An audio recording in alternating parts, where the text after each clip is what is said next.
Terima kasih Anda masih bersama kami. Saudara, mantan Bupati Purwakarta Deddy Mulyadi menanggapi laporan yang dibuat Aep dan Ibtu Rudiana terhadapnya ke Polda Metro Jaya terkait dugaan penyebaran hoaks kasus kematian Vina Cirebon. Deddy Mulyadi menilai laporan yang diajukan saksi kunci kasus Vina, Aep, terhadap dirinya terkait penyebaran hoaks kasus kematian Vina adalah hal yang wajar. Deddy memastikan akan bersikap kooperatif terhadap penegakan hukum yang ada. Namun Deddy menilai laporan Aep aneh karena melaporkan temannya Dede yang mengaku berbohong atas kesaksian dalam BAP kasus Vina 8 tahun silam.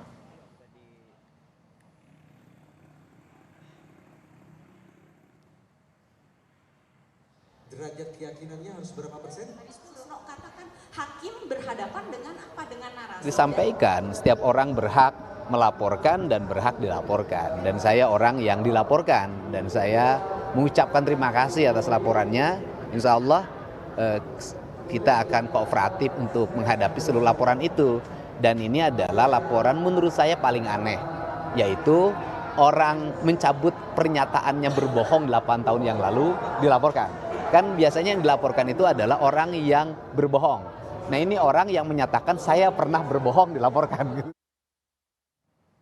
Sementara itu, Ketua Umum Peradi yang juga kuasa hukum terpidana kasus Vina, Otto Hasibuan, meyakini jika penyebab kematian Vina dan Eki karena kecelakaan, bukan pembunuhan.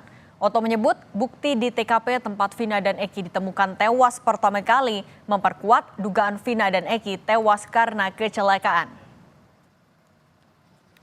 Betul di sana tercecer darah, sedangkan dia sudah dibunuh di tempat lain. Gak mungkin ada darah itu di sini tercecer.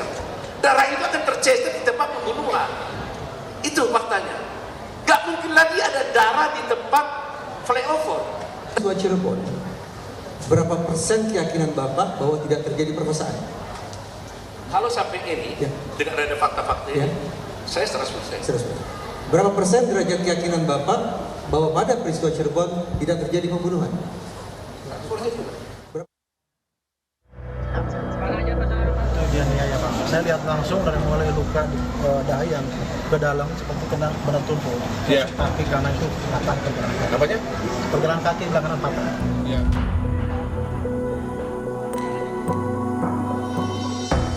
Sidang peninjauan kembali dengan pemohon Saka Tatal telah selesai di Pengadilan Negeri Cirebon. Jaksa penuntut umum menolak seluruh novum yang diajukan oleh pemohon dan tetap meyakini kasus kematian Vina dan Eki di Cirebon adalah pembunuhan dan bukanlah kecelakaan seperti yang disimpulkan oleh pemohon PK. JPU juga menilai saksi-saksi yang dihadirkan tidak relevan dengan apa yang coba dibuktikan kuasa hukum Saka Tatal. Nah, pemohon itu mengajukan novum terkait adalah peristiwa kecelakaan lalu lintas. Tentu saja kami harus menolak hal tersebut karena kami tetap sampai saat ini berkeyakinan bahwa peristiwa itu adalah peristiwa pembunuhan dan bukan peristiwa kecelakaan lalu lintas seperti yang disampaikan oleh pemohon. Sementara itu, Saka Tatal berharap permohonan peninjauan kembali dikabulkan. Mereka yakin menang dalam persidangan karena menilai semua foto hasil otopsi dan lainnya memperkuat dugaan bahwa kejadian yang menimpa Vina adalah kecelakaan. Dalam rangkaian sidang PK, tim kuasa hukum Saka Tatal menghadirkan 9 saksi fakta dan 6 ahli. Ya capek sih, cuma kan sebenarnya sih emang capek. Cuma kan ini kan mungkin udah saatnya juga, udah tidak ada capek juga untuk keadilan. Mantap. Kalau buat kebenaran apa sih yang enggak yang buat dilakukan? Ya harapannya mudah-mudahan PK Saka berjalan dengan lancar dan semoga diterima. Saka Tatal telah mengajukan 10 novum atau bukti baru dalam menjalani persidangan pengajuan PK di Pengadilan Negeri Cirebon, Jawa Barat. Kini, keputusan pengajuan PK Saka Tatal berada di tangan Mahkamah Agung.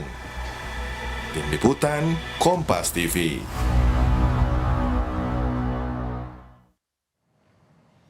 Kini hasil sidang PK Saka Tatal menunggu keputusan Mahkamah Agung. Lantas bagaimana dampak sidang PK Saka Tatal terhadap nasib Saka Tatal dan 7 terpidana lain di penjara? Apakah hasil sidang PK Saka Tatal ini juga berpengaruh pada penyidikan kasus kematian Vina dan Eki? Kita bahas bersama sejumlah narasumber, ada Titin Prialianti, kuasa hukum Saka Tatal, ada juga pakar hukum pidana Universitas Al-Azhar Suparji Ahmad. Selamat sore semuanya, apa kabar? Sore. Oke, selamat sore. Saya mau ke Pak Suparji dulu. Pak Suparji, ada 10 novum yang disiapkan atau kemarin sudah dihadirkan dalam sidang. Salah satunya atau 5 diantaranya adalah foto. Kalau Anda melihatnya sekuat apakah foto ini bisa meyakinkan hakim nantinya? Ya, pertama kita apresiasi upaya pencarian keadilan yang tiada henti. Namun, kembalikan pada prosedur yang benar, yaitu melalui mekanisme persidangan. Dan langkah-langkah yang dilakukan harus produktif. Dan kita tidak memberikan legitimasi atau legasi no viral no justice. Karena itu bertentangan dengan hukum. Tidak boleh proses hukum karena viralisasi atau karena media sosial. Tetap proses hukum itu harus berjalan berdasarkan fakta persidangan, berdasarkan alat bukti, didukung dengan barang bukti. Jadi saya berkepentingan atau saya kira ketemu berkepentingan bahwa kembalikan pada mekanisme hukum yang benar, ya itu. Kemudian yang kedua, kalau mengukur sejauh mana kekuatan dari novum atau alat bukti yang diajukan oleh pemohon dalam bentuk foto, nah ini sebetulnya yang menarik adalah dalam persidangan ini tidak teruji tentang validitas foto tersebut, gitu loh. Bahwa foto sebagai alat bukti elektronik berasal dari cetakan dari alat bukti elektronik sebagai alat bukti pendukung, tentunya harus memperhatikan pasal 5, pasal 6 Undang-Undang ITE. Bagaimana proses penggunaan pembuktian alat bukti elektronik. Dalam persidangan ini, nampaknya belum teruji secara komprehensif tentang kebenaran foto tadi itu.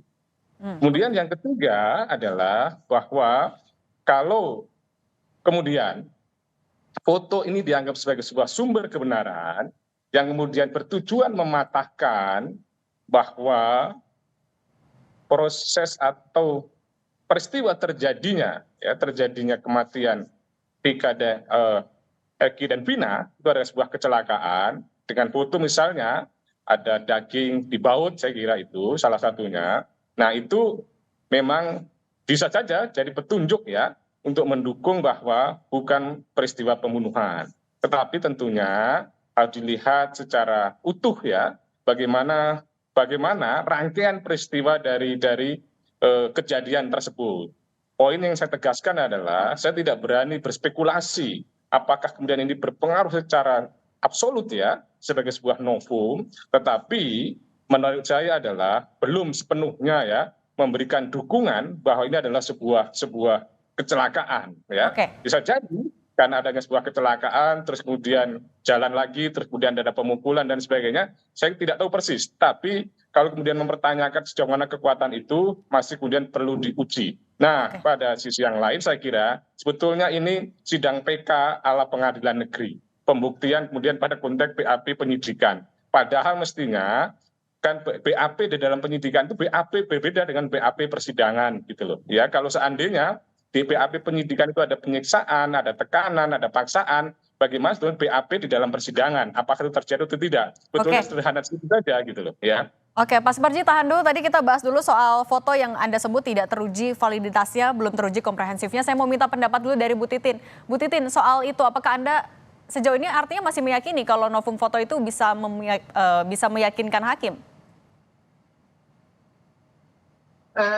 Saya sangat meyakini Mbak, foto itu bisa meyakinkan hakim. Karena apa? Jaksa juga hanya menyatakan bahwa foto itu pernah dihadirkan di dalam berkas. Padahal saya juga sangat yakin foto itu tidak pernah dihadirkan dalam berkas. Artinya jaksa tidak meragukan mengenai otentik tidaknya foto itu. Hanya menyatakan pernah dihadirkan di dalam berkas. Sementara dari gambaran 1 sampai 5 foto itu yang satu foto pertama, kedua dan ketiga itu mengenai keadaan tubuh korban. Keadaan tubuh korban yang tidak tidak nampak seperti bekas penganiayaan. Luka-luka korban ada di bagian kanan. Kemudian foto motor yang ada goresannya dan motor itu rusak.